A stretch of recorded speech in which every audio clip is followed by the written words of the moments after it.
Funding for this program is provided in part by the Minnesota Arts and Cultural Heritage Fund and the citizens of Minnesota.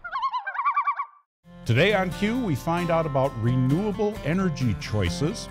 We meet Riverland Community College's student body president, and we look at the massive effort to create the lock and dam system on the Mississippi River. On Q is up next.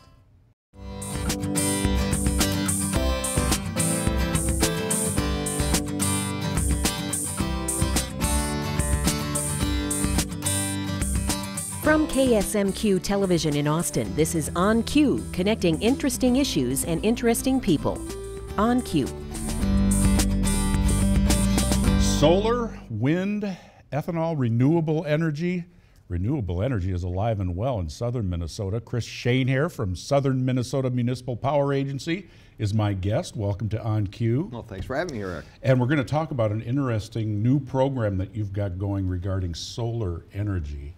Is there new technology at all, or is it still basically solar panels, store on batteries, or is there something in the works from a global perspective about solar? The technology is improving over time. If you look at the cost, even over the past 10 or 15 years, it's probably dropped by threefold. The cost of generating panels. Electricity from solar. It still has a little ways to go, but if it follows the same trajectory that wind has gone, we'll see it become more and more cost effective over time. So the technology is improving. We're learning more about how to best use solar too, and how to integrate it into the overall grid to make it most effective for our customers and for obviously for the environment as well. And there are a lot of folks out there who, more and more it seems, who want to know where their energy is coming from, to be able to pay for certain types of energy. And is that now possible with solar? It sure is, and there's a couple of different ways you can go about it. Some people want to put solar panels on their roof, and that's great, but there's a lot of people who either don't own their roof, or their roof is facing the wrong way, or it's shaded by trees, and they can't really participate in that. So what we did in working with our members was using a larger utility scale solar facility, be able to allow people to participate more personally in that.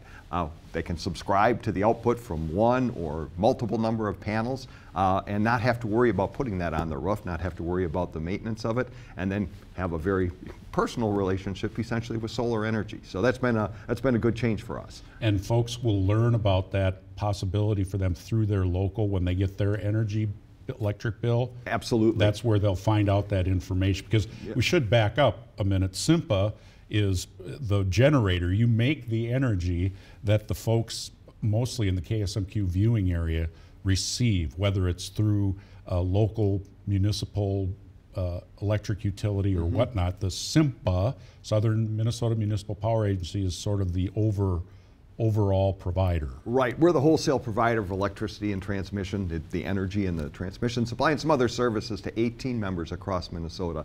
Most of them in the southern area, a couple in the northern metro, one up on the North Shore. So when working together with those 18 municipal utilities, we can do things collectively that maybe the individual utilities could not. So in this case, our first solar facility is a 5 megawatt facility just outside of Owatonna. And that's our first foray into solar, which has gone very well.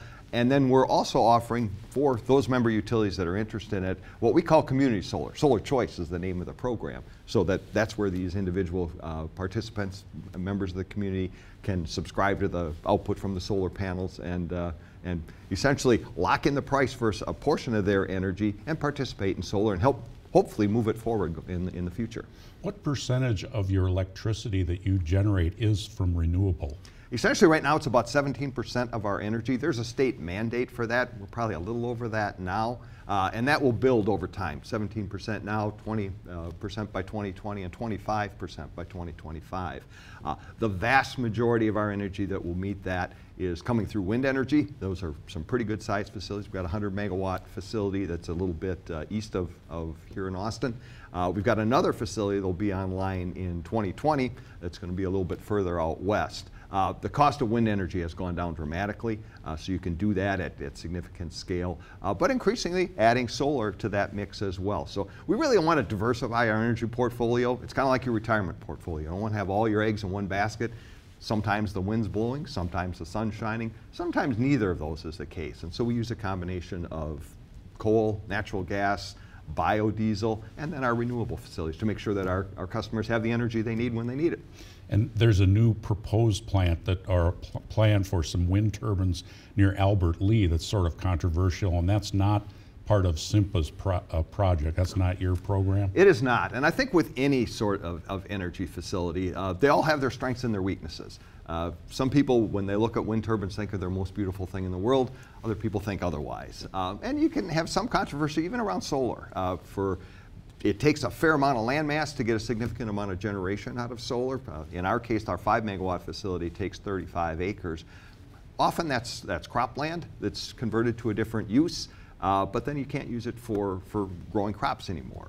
With the wind turbines, it takes a little while to construct them, but you can cultivate right up to the base of them, so you're not taking as much land out of there. And we recognize that, and again, that's why we try to balance the portfolio. There's pluses and minuses with all the energy sources, and the balanced portfolio is what makes the most sense, we believe. Mm-hmm. And most of your power now comes from what's called the Sherco plant, Correct. Which you own or own part of. We own a portion of that. We own 41% of that. Xcel Energy owns the other portion of that. That's really the basis of how SIMPA got started. The 18 municipal utilities got together and said, none of us can build a facility on our own, so if we come together, we may be able to get a portion of a larger facility and recognize the economies of scale there. So that's in Becker, Minnesota, and that burns Right. coal. Is it difficult? Have the supplies been okay of coal coming in from, is it the west? Mm-hmm. And that has varied over time, particularly when you had the oil and shale gas boom up in the Dakotas. It was a little tougher to get transportation there's plenty of coal, but just getting the transportation to get it to the plant.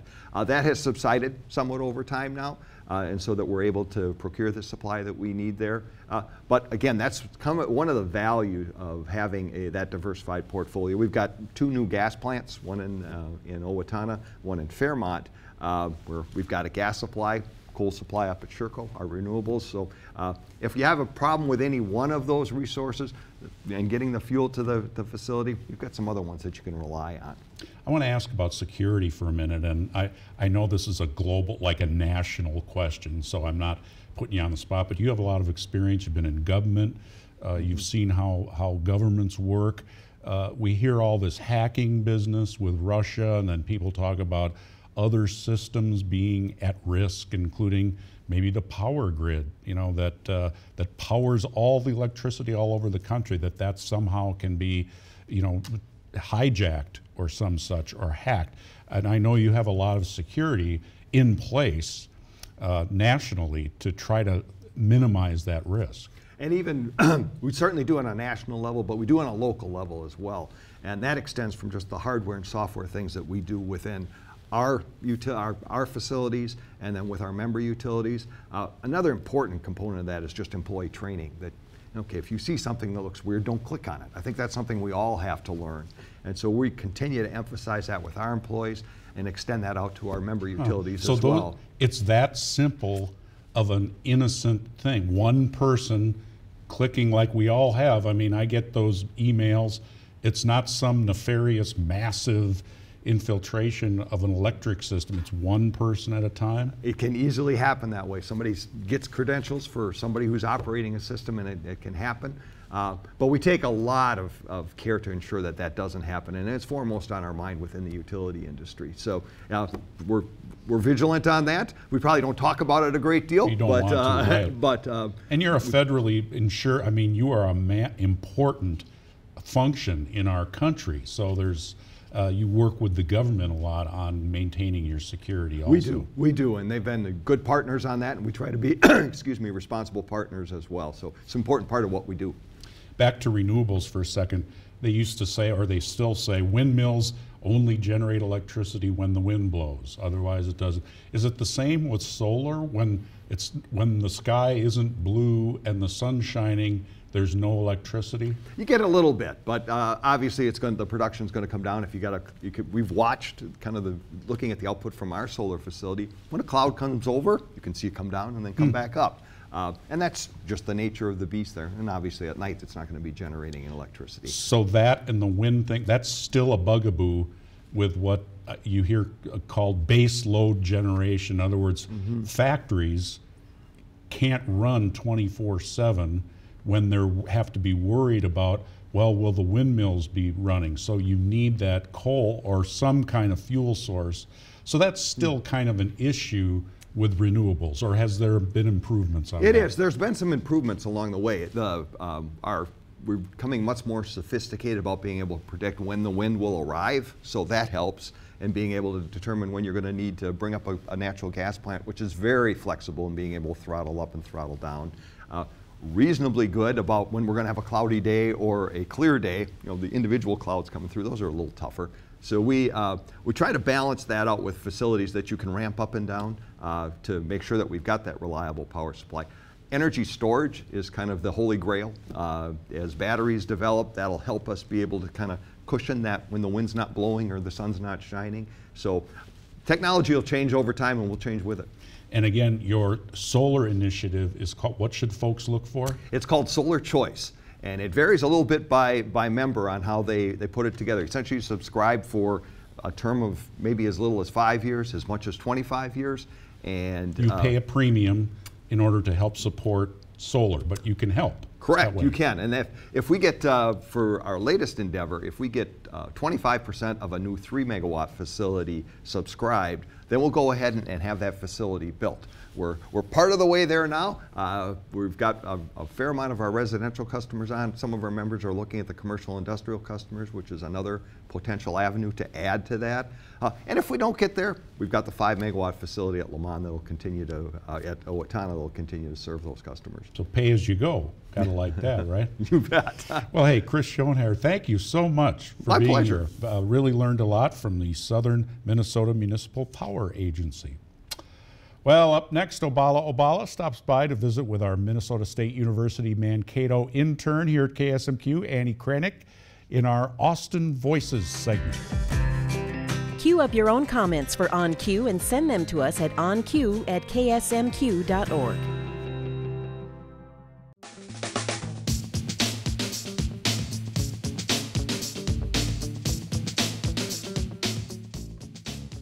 Hi, I'm Annie Kranick, the current intern at KSMQ Public Television. I'm a student at Minnesota State University Mankato, and I'm here with the new segment, Austin Voices. Our goal is to hear different perspectives from within the community of Austin, and I'm happy to have Obala with me this morning. Hi. Hi. So, how long have you lived in Austin? I've been in Austin for 3 years now. 3 years. And how long have you been a student at Riverland? I've been, this is supposed to be my last year. Okay. But I changed my major, and now I'm kind of like starting over again. Yeah. But some credit transfer, so Okay. I will be graduated next year. Next year, that's exciting. Yeah. Graduation, that's kind of like a big thing, yeah? Yeah. Yeah, I'm happy for you. Thank you. So why did you pick Riverland? When we moved to America 4 years ago, we first settled in Maryland, and then from there, I didn't get the chance to go to high school and finish my high school. Oh, okay. So it'd been a big struggle. So I'm like, well, to get the American dream, I need to get my high school, then go to college. So we moved from Maryland and then to Sioux Falls, South Dakota. Yeah. And then from there, I went to vocational school in Rapid City. So, and then I get my high school there. From there, I'm like, well, and then my mom moved to Austin here. So that's why I decided to end up in Austin next to my mom, then help my mom. And then I found Riverland. Yeah, that's awesome. That's a really cool story. Yeah. It's much more impressive than my story if I went to college. Thank you. So do you live with your mom then, or do you live on campus? I live by myself. Oh, you live by yourself? Okay. Yeah. I live by myself too. Oh, cool. Yeah. But Riverland has student housing, right? Yes, they do. They do, okay. And that's kind of unique for like a technical school to have student housing, isn't it? Yeah, it really helped our students because we have an international student here. We have some student who's coming from out of state. Yeah. And even though our school is small, it's really awesome because it's helping our student to benefit from those housing. It's not expensive, cheaper. Yeah. And we keep our student here in Austin. Yeah, that's really cool. Yeah. So what kind of programs are you involved with at Riverland? I am serving as a student senate president. That's really impressive. When I joined Riverland Austin here, I ran for PRC, public coordinator.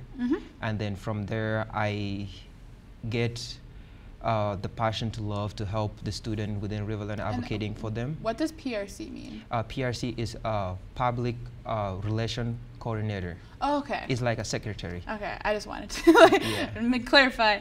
So what do the student senators do? Student Senate, we advocate for issues that are affecting students within the campus. So if there is something going on, we work as a government for the student. We work as the voice for the student, because not every student will go up to administration and face them with some issues that are affecting the student within the campus. So with the Student Senate, we govern that organization. So students come to us with some question, and then we will go to administer and address it. So that's really cool. Yeah. So what do you do as president then? I as a president, I do a lot of work. So I have to make sure my Student Senate is running smoothly. I have to make sure I have a better connection within the student body, and also a better connection within the administration. Because by doing that, I want to make sure my student voice are heard. And I also connect with Leadermen. Leadermen is Student Connecting for Change. It used to be Minnesota State College Association. So they we are under umbrella of them. Yeah, that's really cool. So what is the student body like at Riverland? Like, would you say that it's pretty like diverse, or would you say that? Riverland student is pretty diverse. It is? That's exciting. Some years back, not used to be, but now, coming from 2015, 2016, right now, is really diverse. That's you really can cool. see people from Brazil, people from Africa. Not all Africa is a continent. So West Africa, East Africa. Like me, I come from East Africa. Yeah, that's really cool. And it's really, really diverse. Yeah, it's really cool to see that amount of diversity in such like a small, like southern Minnesota town. Like, I think that's like so cool. Absolutely. So, so most of the students here are actually like born and raised in Austin. And do you think that creates like a sense of community among students, or do you think it's usually like pretty cool with like accepting students from other countries? So it's pretty cool for those who are born here. But seeing Austin is a growing multicultural community now. We feel like I myself, when I moved to Austin, I feel more welcome by the students who were born here and who were raised here. So I feel more welcome because I saw them. They're very welcoming students, and I feel like I'm fit with their community. So I don't see any other issue that I can complain about. Yeah. Thank you. So I'm really happy that I got to interview you today. Thank you so much for coming. That's all for Austin Voices. Stick around for more On Cue. You can watch On Cue anytime by visiting the KSMQ TV website, ksmq.org.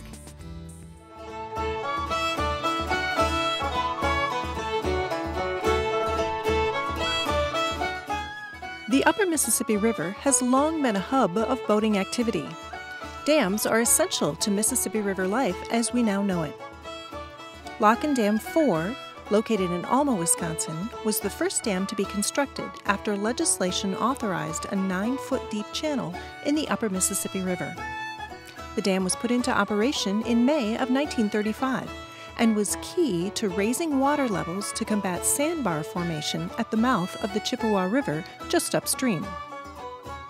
The second dam built was the Whitman Dam near Weaver, Minnesota.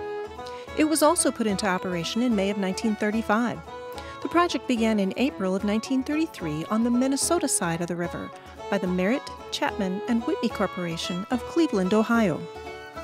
The chamber itself was 110 feet wide and 600 feet long, with a vertical lift of 9 feet. Construction on the dam between Winona and Fountain City, Wisconsin, began when Earl Chadwick, a Winona City engineer, realized that flooding would occur in Winona once the Trempealeau Dam downstream was operational. Preparation for construction began in January of 1935, and the dam opened for business in July of 1936. Tons of concrete were poured to form the piers of the roller gate sections, as well as the spillways. Tainter gates were installed to control water flow through the dams.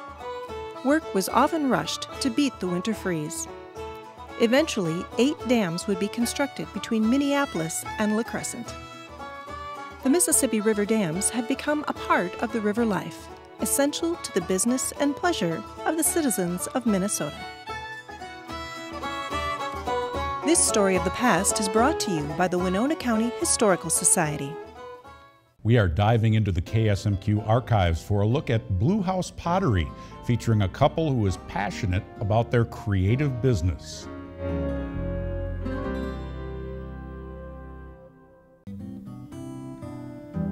We started this on the side. Jim was teaching at the high school, and we have 4 children. And the 4 children, we needed to get through college. So we started this business on the side and got all 4 children through school and realized this was something we really enjoyed doing and we could work together. And so he quit his job and we went into it full time.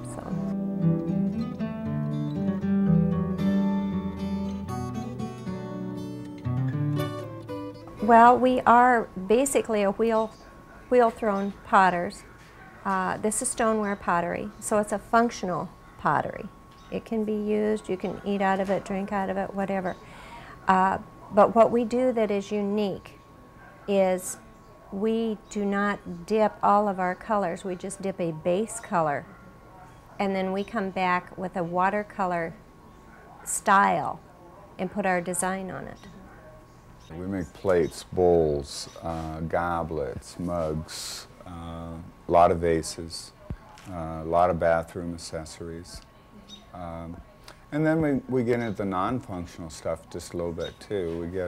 We're doing fountains, we do extra large bowls, we do the large vases, Judy does a lot of sculpting.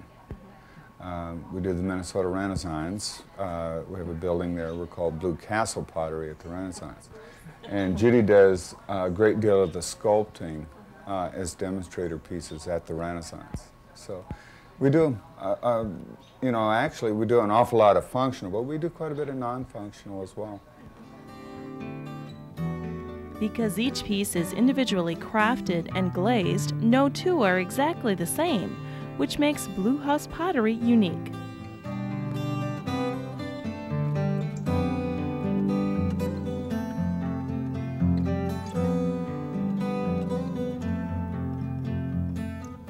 From their home, which, by the way, is actually blue, Jim and Judy spend their days and nights creating their art. It's a full-time job and then some, but they don't seem to mind. Jim is what you call a production potter. He loves to sit and make 100 of one thing at a time. 12 and I'm done. I get bored very, very fast, and so that's why I'm always shifting to do something else, which is nice, because then I get some variety. But he's very content. He just loves to sit there and I think a lot of that came from teaching, because that's very relaxing. You know, what you're doing is you're coming from somewhat of a stressful type situation through the years. You always have to be on top of it. What every kid is making, to the point now where I can go ahead and I can just sit back and I can almost watch TV and throw it exactly at the same time. So yes. I like that, and it's just a complete different lifestyle of occupation from what I used to do. I get the pieces when they're in the bisqueware stage, which is what this is. It's been fired once to a very low temperature so we can handle it, but yet it isn't completely what they call vitrified. The clay is not vitrified yet, so it isn't a safe clay. If you stick moisture or anything in this, it'll just suck it right up. And you'll end up with, like I say, a giant chia pet out of that, and I don't think that's what you want. But from that stage, we take and we wax resist the bottoms of the pieces so that they don't stick to the kiln shelf. Then we turn around and we dip what we call dip glazing, and we dip this piece in a vat of our white glaze. And when it dries or sets up, then we come back and we do the drawing on of the design, and then we paint the design on in a watercolor. type of an effect. We're more of, we're not a traditional potter. We're more of, what would you say? We're just more contemporary. We do, what we do is we do a lot of a very smooth design, and we sell color. We use a lot of mauves, a lot of greens, a lot of blues, colors which would appeal to a contemporary type person. And we're not very traditional. No. And more in the florals. Yes, floral. We have more of a floral theme. I've always liked things that were uplifting, and to me, bright and cheery means sunshine and flowers, etc. And so that's kind of the direction that we've gone. Jim and Judith are still making pottery. You can learn about their current work at bluehousepottery.com. Well, that's it for today. Join us next time on Cue. Thanks for watching.